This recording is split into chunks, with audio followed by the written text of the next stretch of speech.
Olá e bem-vindos a esta exploração de Flor da Alma. Ora, esta não é apenas a história de alguém que encontrou uma nova casa.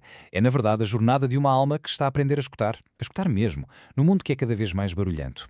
Vamos lá mergulhar nisto e perceber como é que o silêncio pode ser o nosso verdadeiro refúgio. A história arranca logo com esta frase que é potentíssima. Transporta-nos de imediato para a atmosfera de uma pequena vila alentejana. Campo Maior, aqui, não é só um ponto no mapa, percebem? É um estado de espírito. É um lugar onde o tempo não corre, parece que respira, e que nos oferece um contraste brutal com o nosso mundo, sempre a correr. Então, a nossa viagem começa com o protagonista, o Miguel. Um homem que, se calhar como muitos de nós, se sente um bocado ausente de si mesmo, perdido no meio do ruído constante da cidade. E o que é que ele faz? Foge. Foge para o silêncio quase palpável de Campo Maior, para uma casa que herdou de um tio-avô que ele nem sequer conheceu. No fundo, ele não está só à procura de um sítio, está à procura de um pedaço de si. E é este contraste que é, no fundo, a chave de toda a história. De um lado, temos um mundo que o Miguel deixa para trás. Um caos de ruído, de dias vazios e de rostos que só olham para ecrãs. E do outro, o que ele encontra. Um silêncio total, uma memória densa com camadas e pessoas que ainda se lembram. É basicamente a troca da distração pela presença. É neste silêncio que o Miguel conhece a sua guia mais improvável, a Maria das Rosas. Ela não lhe dá mapas nem indicações, dá-lhe algo muito mais profundo. Ela ensina-lhe, sem quase dizer uma palavra, que o silêncio não é vazio. Pelo contrário, é uma linguagem riquíssima. É a própria linguagem que a vila usa para partilhar os seus segredos mais antigos.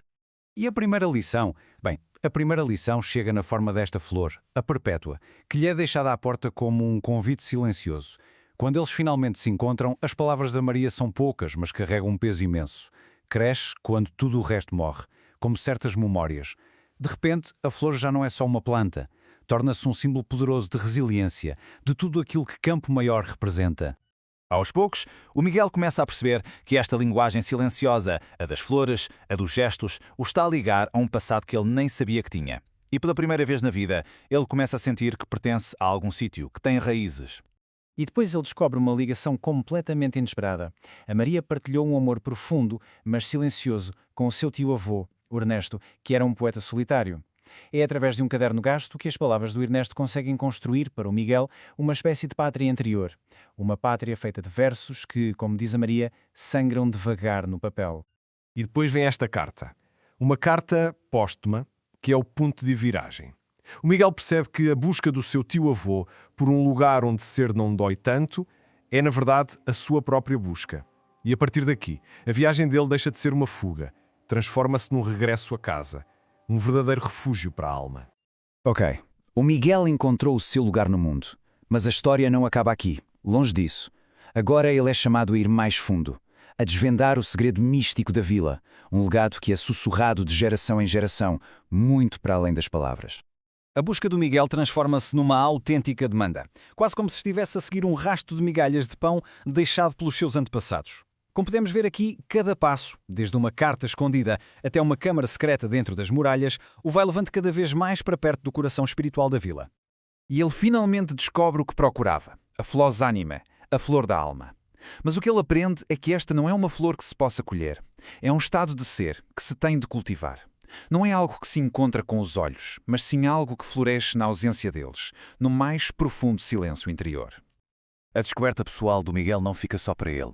Em pouco tempo, esta prática dele floresce e transforma-se numa comunidade. Atrai outras pessoas que também procuram ouvir e, claro, acaba por enfrentar os desafios inevitáveis do nosso mundo moderno.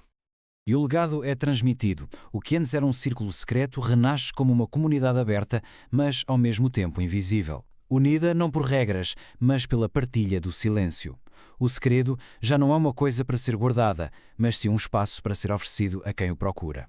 Mas claro, o mundo exterior acaba sempre por bater à porta. A chegada de um jornalista e da tecnologia 5G levanta uma questão essencial. Será que esta prática ancestral de escuta lenta consegue sobreviver num mundo de ligação instantânea e de ruído constante? E a resposta da comunidade não é construir muros, mas sim aprofundar ainda mais as suas raízes no silêncio. E a ideia mostra-se incrivelmente resiliente. A semente que foi plantada em Campo Maior espalha-se de forma orgânica. Não como uma instituição, mas como uma rede silenciosa, descentralizada, de escutadores por todo o mundo. E encontra terreno fértil nos sítios mais inesperados, do Gerês a Quioto. À medida que os guardiões originais, como a Maria, se vão afastando, a história chega à sua conclusão filosófica mais profunda e questiona a própria natureza do que é, afinal, deixar um legado. Na sua carta final, a Mariana revela a verdade última da Flos Anima. E é uma revelação transformadora. A flor nunca foi um objeto, foi sempre um ato. Não era algo para ser visto, mas sim uma qualidade de atenção para ser vivida. Foi escuta, foi gesto, foi sombra. E é aqui que compreendemos a verdadeira natureza de um legado. Não é uma relíquia para ser guardada e intacta num museu.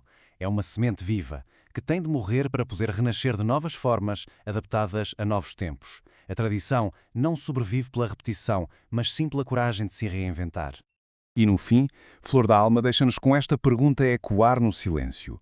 Sugere que as nossas descobertas mais profundas se calhar não estão naquilo que procuramos lá fora, mas nos espaços silenciosos que temos a coragem de criar cá dentro.